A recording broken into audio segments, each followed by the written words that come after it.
Hey everybody, welcome to Music City Storytime. I hope that you're having a great day today. Well, today we're going to be reading Horton Hears A Who, and I'm going to have to read it in two parts. So let's get started and see what the first part is for today.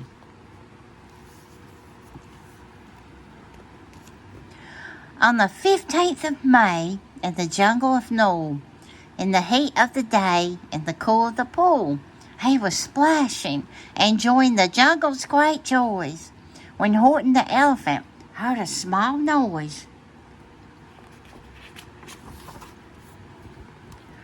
So Horton stopped splashing. He looked toward the sound. That's funny, thought Horton. There's no one around. Then he heard it again, just a very faint yelp, as if some tiny person were calling for help. I'll help you, said Horton.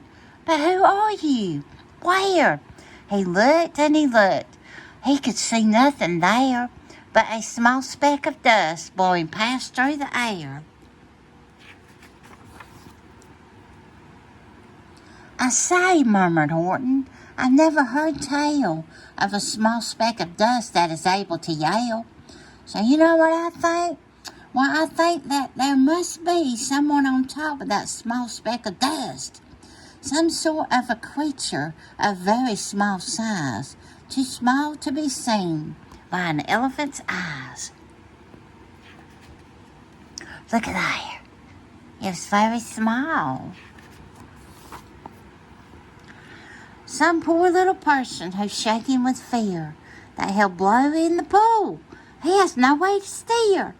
I'll just have to save him, because after all, a person's a person, no matter how small. So gently and using the greatest of care, the elephant stretched his great trunk through the air, and he lifted the dust speck and carried it over and placed it down safe on a very soft clover. Huffed a voice. 'Twas a sour kangaroo, and the young kangaroo in her pouch said, Huff, too. Why, that speck is as small as the head of a pin. A person on that? Why, there never has been. Believe me, said Horton, I tell you sincerely, my ears are quite keen, and I heard him quite clearly. I know there's a person down there, and what's more, quite likely there's two, even three, even four. Quite likely a family, for all that we know. A family with children just starting to grow. So please, Horton said, as a favor to me, try not to disturb them. Just please let them be. I think you're a fool, laughed the sour kangaroo. And the young kangaroo in her pouch said, Me too. You're the biggest blame fool in the jungle of Noel. And the kangaroos plunged in the cool of the pool. What terrible splashing, the elephant frowned. I can't let my very small persons get drowned. I've got to protect them. I'm bigger than they. So he plucked up the clover and hustled away. Oh, gosh, those kangaroos are mean though. Through the high jungle treetops, the news quickly spread. He talks to a dust speck. He's out of his head. Just look at him walk with that speck on that flower. And Horton walked, worrying almost an hour. Should I put this speck down? Horton thought with alarm. If I do, these small persons may come to great harm. I can't put it down, and I won't. After all, a person's a person, no matter how small. Oh, Horton's wanting to save them. Then Horton stopped walking. The Speck Voice was talking. The voice was so faint he could just barely hear it. Speak up, please, said Horton. He put his ear near it. My friend, came the voice. You're a very fine friend.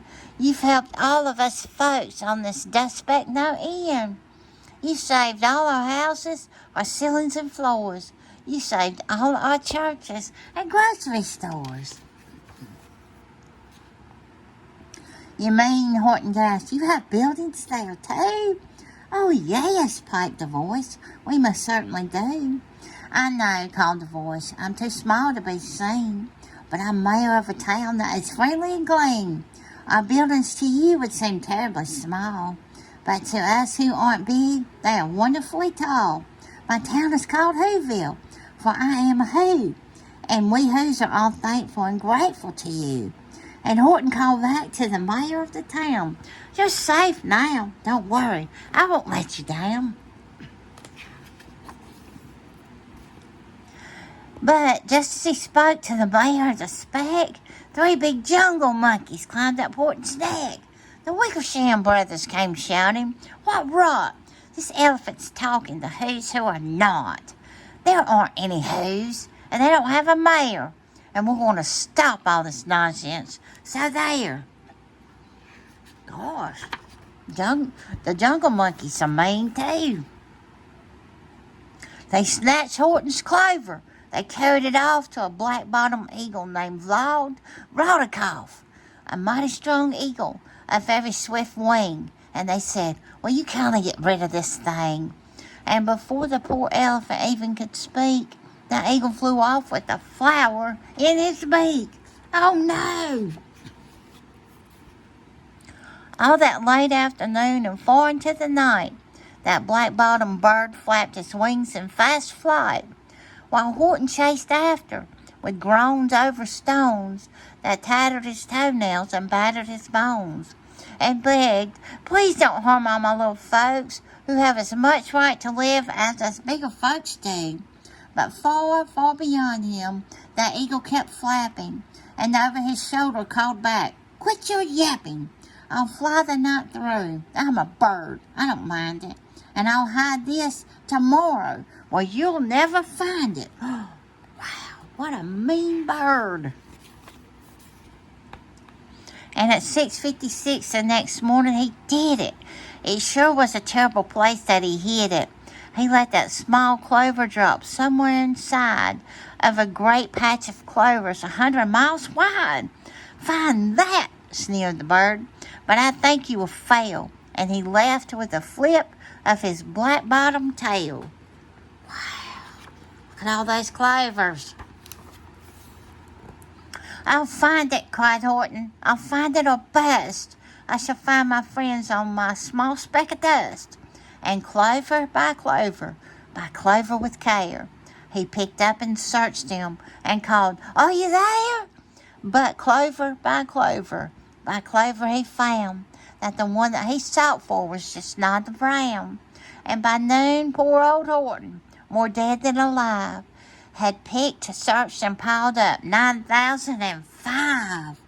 Oh, gosh, he was tired. Then, on through the afternoon, hour after hour, till he found them at last, on the 3 billionth flower. My friends, cried the elephant, tell me, do tell, are you safe? Are you sound? Are you whole? Are you well? Oh. From down on the speck came the voice of the mayor. We've really had trouble, much more than our share.